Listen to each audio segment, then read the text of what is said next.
Hi friends, இன்னைக்கு நம்ம வீடியோல ஆட்டுக்குடல் எப்படி வந்து சுத்தப்படுத்துறது பார்க்கலாங்க. நிறைய பேருக்கு வந்து இப்படியே எடுத்தா பிடிக்காது. அதனால நம்ம க்ளீன் பண்ணிட்டு பார்க்கலாம். ஏன்னா இது வந்து அப்படியே கட் பண்ணி போட்டா ரொம்ப உடம்புக்கு ரொம்ப நல்லது.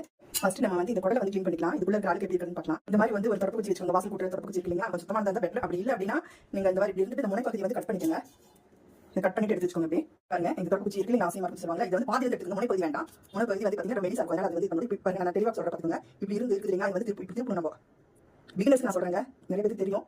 பிகினர்ஸ்க்கு நான் வந்து சொல்றேன் பாருங்க. தெரியல, நான் ஃபுல் வீடியோ நான் போடுவேன். நீங்க அப்போ செக் பண்ணி பாத்தீங்க பாத்தீங்களா. அதாவது வெளி பகுதி உள்ள வந்துச்சு, உள் பகுதி வெளியே வந்துச்சு. வெளியே வந்துச்சுன்னா அப்படியே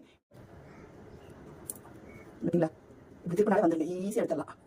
என்னமா இதோட போடும்போது நமக்கு அது ஒரு மாதிரி கவுச்சி ஸ்மெல் அடிக்கும். அவ்வளவு அதனால தான் நிறைய பேர் எடுக்க மாட்டாங்க. உடம்பு நல்லது நல்லதுன்னு இருந்தாலும் அதுக்கு நாளைக்கு போட நம்ம சாப்பிடும்போது கஷ்டமா இருக்கும் இல்லைங்களா. அவ்வளவுதான், இப்படி எடுத்துக்கலாம்.